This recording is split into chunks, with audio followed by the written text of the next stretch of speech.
Hey, we are Blind Channel. And you're watching Chaoszine.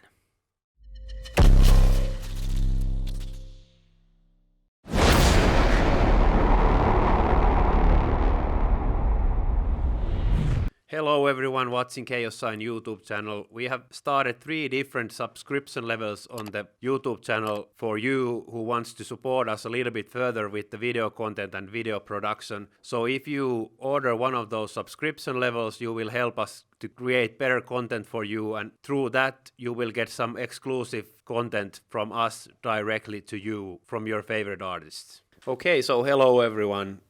Today we are here at our own studio in Kallio, Helsinki, and we have Joel and Niko from Blind Channel as guests. Hello guys. Nice to meet you. Nice to meet you guys again. Nice to see you. Last time we met at the ferry cruise. That was wild. I remember that. So how was that? That was something special for you. The Blind Channel cruise Yeah. gig.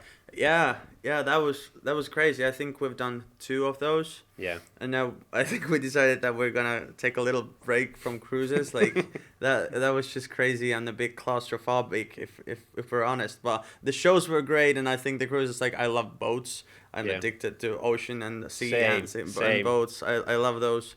But yeah, it's been a while. Let's see. It's gonna take a couple of years until we take a cruise. Until we recover from the last one. Yeah, too much fun. And maybe some kind of like Caribbean cruise next time, so you can get on like a bigger boat. That will be dope. Yeah, we're super down for that, yeah. Yeah. So how has the year overall started for you guys? What has happened? I remember. Have we done anything? I think we filmed 1 music video. It's gonna be released soon. I don't know when this gonna be released, but it's gonna be released in hopefully soon. Yeah. Yeah, the start of the year has been pretty easy, thank God, because like last year was just crazy. With we basically toured all year and recorded the new album and did some of the songwriting. Like last year was super busy. I think we got like this small break during the Christmas holidays, and after that we've just returned to work. And well, obviously right now we're doing a lot of like interviews, a lot of promo for the new album, and we're also been practicing for the upcoming tour and getting ready, getting hyped up about the new release of the new album. So obviously you are here because of Exit Emotions, and like you said, your last year was like completely full of tours and tours and tours, and with Lifestyles of Sick and Dangerous you were like a little bit less on the road and you had like more focus on the album. So how different it was to make this compared to the last one? It was busy as hell. We had, I guess, over 16 festivals outside Finland last summer. We were flying all the time. I remember like 4 a.m. I woke up and I was like just recovering from the last day of studio, like 12 hours in the studio until midnight. Then I slept for 4 hours and I woke up. We had to go to the airport.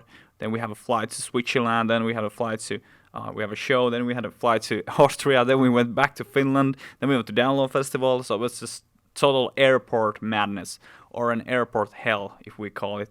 Yeah, like I think the last summer was probably the craziest and busiest times in our career. Like we had our first European festival summer, and the shows were like logistic nightmares. Like you go from London to Austria and from Austria to Mäenpää or something crazy like that. You're basically being awake for 72 hours, and then and before that, like we're in the studio recording the new album until we absolutely have to get to the airport. Then we do the 3 shows. We're basically awake for 72 hours. Then we get back to Finland and we go back to studio. So people have been asking us like, when did you have the time to record the new album? And we've been like, honestly, we don't know. Like it's just a big last summer is just a big blur in our heads. So what kind of process was the writing process? Was it also the same that you were like on the road constantly doing the writing, or did you have some like pauses where you went to the creative mode, or how did that happen? I think it was the writing process was a bit easier because we started it earlier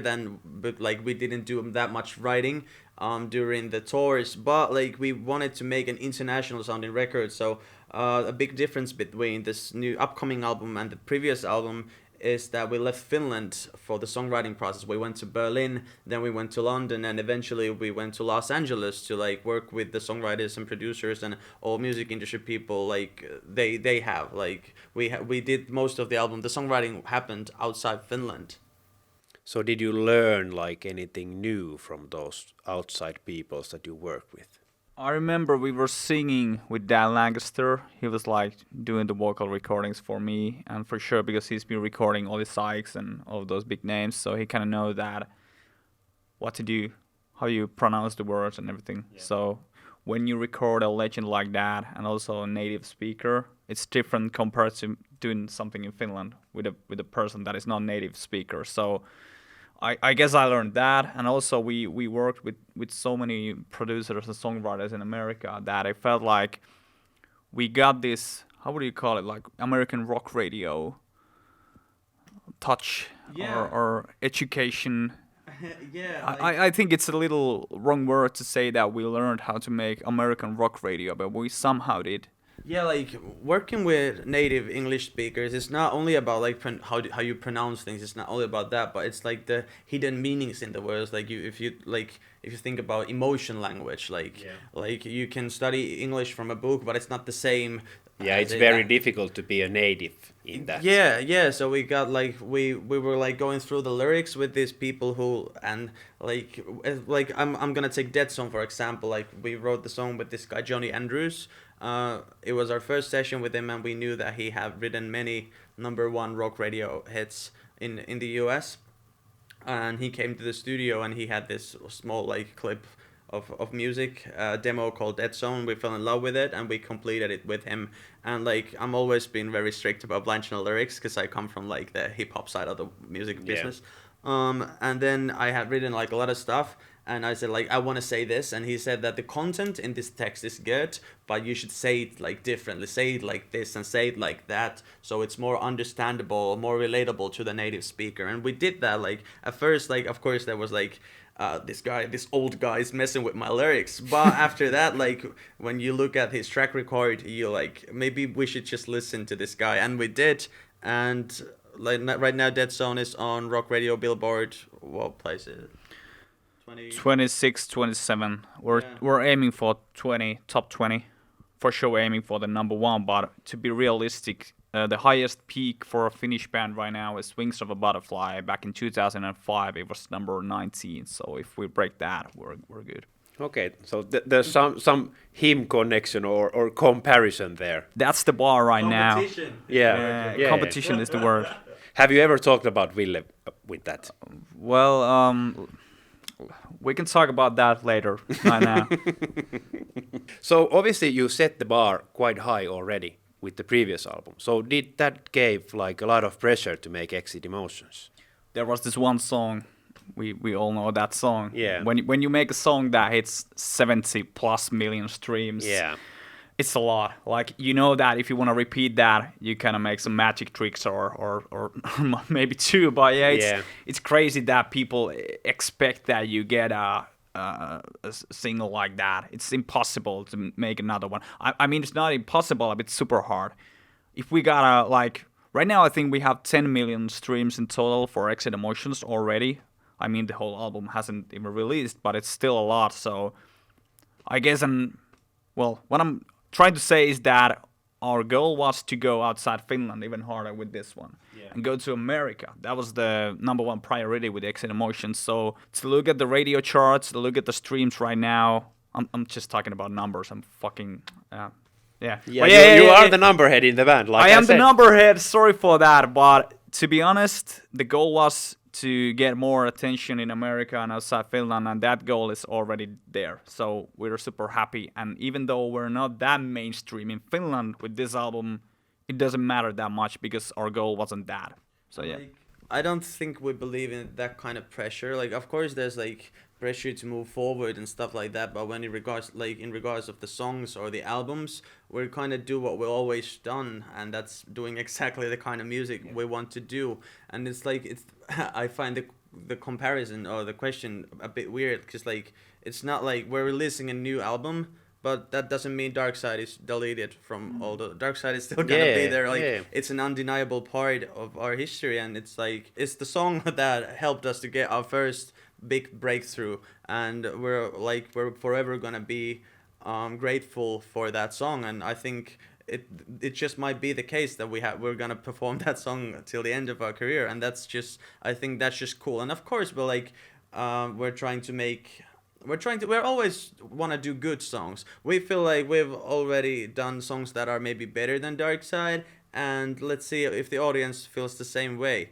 And yeah, like Joel said, like one bucket list thing for this album was to get started in America, and Dead Zone is being played a lot in the US radios. Dark Side wasn't played on the US radios, so the game is still going on, and there are like these goals, and we're gonna keep pushing forward to reach them. So was it still difficult to start writing this album after having such like a massive hit? Did you have to like go to your head and sort of like empty it to get to the mood to start writing again? I think the breaking point was we played in Wacken Open Air 22. We opened the main stage, and that was the first time we played a proper festival show outside Finland, like after Dark Side and all that. So there was 15,000 people, and I remember that when we started the set, I think it was We Are Not Saints or something like that, and we immediately saw the mosh pits going on, and people were doing the crowd surfing and moshing and throwing the beer cans to the stage and everything, like in a good way.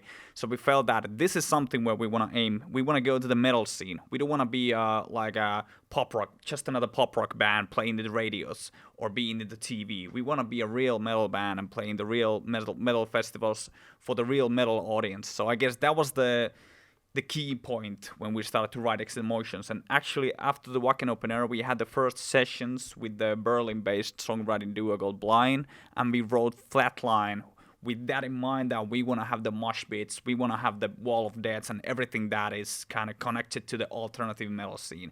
So yeah, kind of we forgot that we need to make another mainstream hit. That wasn't the key this time. We wanted to go to the rock and metal scene full on. I think touring did a lot of good to us. Like it helped us. It also helped us. Like we were kind of lost in the mainstream world, if you know what I'm saying. Yeah. Lost in the mainstream, and the touring like helped us remember the reason we started this band. Yeah. And like we got to do the things more traditional rock bands do. Like they put out songs, they put out albums, they go on tours, and we got to do that without all the mainstream sensation kind of hype going on. Yeah. And that also like it cleared things a lot, and I think that was something like that made writing this album very easy.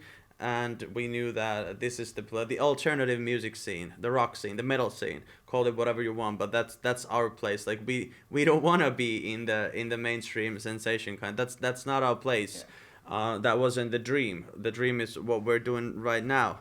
And I also think, like, if we're still talking about Dark Side, that it's also kind of relieving when you have that one hit. So you can go like, now we have the big song that brings people to the shows, and after that you can do whatever the fuck you want. But I've been listening to the album through like quite a lot now, and for me it sounds heavier than the previous one does. Thank you. So was that also the aim, and was that Wacken sort of like the spark for that we want to go a little bit heavier again, like you said? I guess it was kind of like Breaking Point. We felt that after the stage because we were surprised that there was so many people, because it was like, I think it was 11 a.m., super early, and the whole festival just opened like 30 minutes ago, and there was like, in the end of the set, like almost, I would say, 20,000 people. Like the whole field was full of people. So we felt that, even though in Finland, I know metal people think that Blind Channel is just another Tokyo Hotel or Love X or something like that, just another boy band trying to do heavy stuff. In Germany and America, we felt that we belong here. Like, this is the people in the metal scene and community. They take us as we are. Yeah, but the metal scene in the States or in Germany is like way different than it is here. Finland is always like 4 years behind. Like when you see, like we were talking already before this interview about like what rock radios play here in Finland, they are now starting to play the songs that rock radios in the States played 4 years ago. So we are like a lot behind when it comes to like music. But I know in Finland it's gonna be like this for years, that all the real metal heads think that Blind Channel sucks, and they're not true metal, and that's okay. Like, you can come to our shows and you can see it by yourself that we are a pure metal band. And I also think like back in Open Air and the other shows like that, like rock festivals or rock tours we did with many like big rock bands, they definitely affected the songwriting process of the album as well. Like, this is the first Blind Channel album that we've approach from a live perspective. That when we like picked up the guitar or whatever instrument and started doing the first version of the song, we were already thinking that how are we gonna pull this off live. The live was always in the mind, and that's why like this album isn't just something you need to listen to from Spotify or iTunes or whatever. These songs are like meant to be performed on the stages, and that's why we hope that people really like come to the shows and experience Exit Emotions with us. I was actually going to ask you next about that. That do you feel that now when you are like performing on a bigger stages that you also need those songs to carry you more live when you play them? Yeah, we're gonna play the whole album on Exit Emotions tour. Like for sure, we're gonna play the biggest hits from the past albums as well. But yeah, we wanna bring this album to this stage with the full performance and play every single song from the album. And that was in your mind when you were also Yeah. making it, that you have the possibility to play it live, that you don't make it in a way that it's rather difficult to duplicate when you play live. Like I think if you compare this to our previous albums, it's been like we mostly write the songs and in the studio. We're just in the studio. We write the songs, we record them, then we put them out, and after that we start like figuring out how we're gonna pull this off live.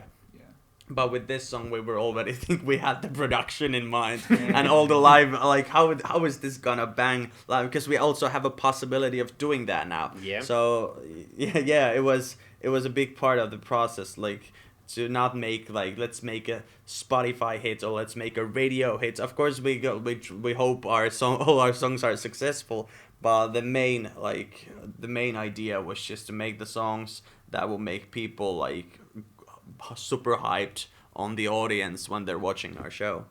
So you have also quite interesting guests on the album, Rory and the From Ashes to New. So how did you ended up having them? I think Rory came from London. We had a session with Dan Lancaster. We were writing songs called Phobia and Keeping It Surreal. And Dan had this friend called Rory, and she came to the session, and we wrote those songs. And after that, we came back to Finland, and we wrote Diana Today. And then we thought that it would be so dope to have a female feature for the first time for a Blind Channel song. So we remembered Rory, and we were like, hell yeah, let's have her in, and that's what happened. And with From Ashes to New, well, you can tell about that. No, like we did our first tour in the US was in the beginning of 2022, and it was a 7 weeks tour. It was a long tour, very, very like deep end stuff, like first time, very big American experience, and we were supporting From Ashes to New. We became great friends during that tour, and their music is like pretty similar to our stuff, and also they're really popping up in the US. They're really big at the moment. So I think it was kind of obvious that at some point we're gonna do something together more than just touring. And then when we were on tour, and me and Alexi booked a hotel and finished this demo called XOXO, and we didn't have like all the parts. We didn't have the second verse. Some parts were missing. And then in the bus we discussed with the guys that could this be the song we did with From Ashes to New. So we just like we send them the demo, asked like what do you think of this, and they said this is awesome, what is this, and we said it's a new song, would you guys want to be a part of it, and they said yes, and then we just like emailed the song around. They did their parts in the US, we did our parts on tour or in Finland, and we're super happy about the outcome. Yeah, that's actually one of my personal favorites on the album. Oh yeah. Nice, thank you. So what are like your own personal favorites? Hands down, Where's the Exit? That's like, if System of a Down would start in 2020s, that would be the single from them. Like, it's the modern way to create this chaos and madness and also bring some pop in and hip hop. So yeah, I'm super proud of that song. That's the best Blind Channel song we've ever done. From a songwriting perspective, Where's the Exit is like, it's something that clear, like we had so many ideas, but everything was just kind of mess, like what kind of album this is gonna be. Then Where's the Exit like cleared all that up, like this is what kind of album it's gonna be. There's the electronic influences are so big. We kind of approached the song, we were thinking one of our favorite songs is Greyhound by Swedish House Mafia, and we were listening to that electronic breakdown, and we're wondering like how could you play a song like this with this really heavy tuning electric guitar, and that's how the song started. Then I think we captured the main themes, because like we were in tour, I think we were in Hamburg, and we saw like there was this club, this underground German club where red lights are flashing and people are having super good time. Like most of them are wasted, and there's also this like sense of good time, but also this sense of darkness and danger. And we were like, something about this is awesome, and we kind of had this idea that our life for the past couple of years, our lives have been pretty crazy. So we felt like our life feels like this club where the lights are always flashing and most people are having a good time, but there's also this sense of darkness and danger. And then we were like, imagine you're at this club and you're just looking for the exit, and that like created the titles Where's the Exit and the album title Exit Emotions. So like Where's the Exit was a very important song, like to capture all the thematic and production wise, like all the concepts of this album like came together with that song. So yeah, long answer, but I'm gonna have to say Where's the Exit is my favorite as well at the moment. So is that sort of like a song that you built over the album, or It was one of the first ideas we got. I remember that was the same tour. It wasn't the same date, but after that I had a whole room in Amsterdam and I started to mess around with the Greyhound rhythm, and I guess I had an idea that we could ask Where's the Exit, and I sent that to Niko, and Niko was like, okay, I'm gonna build this whole lyric on that, and we just built the whole idea of the Exit Emotions album on that tour, like the red lights and everything. And I still remember the first morning actually when we came up with the idea Exit Emotions. It was first Exit Emo, that was the word, like Exit Emo, but now it's Exit Emotions, but it's still the same thing. I remember the morning we woke up and we realized that that is the title for the album, and we started to shout, have you had enough? And everyone was shouting yeah. So that was like you can hear on the first tracks. We figured that out on tour, how we're gonna build this whole album. what about the lyrics? How personal they are for you? I think like our lyrics, they're always been personal. Of course, it always feels like you go deeper. Maybe you're braver about things or stuff like that. Like I think the themes we sing about haven't changed like since we started the band. We've always been like writing about like human struggle, like dealing with your emotions or the darkness within you. It's always been the same. Like we're not a political band or anything like that. We're also not like this good times band. Maybe the themes are pretty heavy most of the time. Yeah. And like with this album, like we discussed that it's like heavy. It sounds heavier Yeah. music. But we also feel like it's not only because we decided to like play more double bass drums or tune our guitars lower. It's also like because the themes are a bit heavier. Maybe we're being more honest, and like for the past couple of years we've been through like very dark stuff, like, and yeah, I do most of the like heavy lifting lyric wise. I wrote most of the lyrics, but I'm always writing from the perspective of the whole band, because like we're always together on the studio or on the road. We go through pretty much all the same things, and we come from the same hardships and so on. So like it's usually like it's from our perspective, and that's the only perspective that we know is 100% honest. So yeah, there's pretty dark stuff, and we feel like for the past couple of years the world's been a pretty dark place, but we hope that this album and the upcoming live shows will offer people just a chance to live in the moment, a chance of escape all that darkness and just exit emotions with us. Before we wrap things up, a little bit about the future. So how does the year look for you guys? We're gonna fly to America next week. I don't know when this is coming out, but yeah, we're gonna fly to America. So we're starting the year, starting the March from America. We're gonna be there for 2 weeks doing radio interviews and radio lives with acoustic guitars. Then we play 2 showcase festivals in America. Then we fly back to Europe. Then we start the 5.5-week European run as a headliner. Then we wrap that up on Nokia Arena. By the way, get your tickets right now. Then we fly back to America for festivals and 1 tour, but we can't talk about the tour yet. So yeah, and So then very busy year. And then we year go at airports and bus. No, actually, this time not that many airports. Good thing is that we have a lot of Finnish festivals in the summer, so we don't have to go to the airport. We can enjoy the Finnish mosquitoes and kärpäset, all that way. shit. Yeah, drink a long drink and have a sauna and all that. And then we on the fall well, everyone can guess what's gonna happen. It's gonna be a tour for sure, but we don't know where. But we know there's gonna be a tour. Yeah, like hopefully this album enables us so we're able to like tour for I think for 2 years at least. It's gonna be a lot of touring with after the album is finally released very soon, and then I don't know, maybe at some point like summer feels like a vacation because it's so wonderful to like do shows just in Finland for the summer, and they're mostly weekends, so maybe in the summer we also have a chance to like write some new music. Like we'll never stop writing. For this album we wrote over 50 songs, and I think for the next album we're gonna write 100 or something like that. So you have the best songs to choose from, so maybe we get that started in the summer as well. But I think the next couple of years will be pretty much touring like the past couple of years as well. But hey, we wanted to tour, now we can tour. You are getting what you wanted. Oh yeah. Careful what you wish. Yeah. Careful, yeah. Yeah, for sure. Hey, thanks a lot, guys, for Thank you so much. coming as guest. Anything you want to say as a closer to the fans? In Finland, tulkaa Nokia-areenalle. And outside Finland, thank you for all your support. We hope you enjoy Exit Emotions and get your tickets to the shows and come experience Exit Emotions with us. Take care. Thanks for having us. Thanks.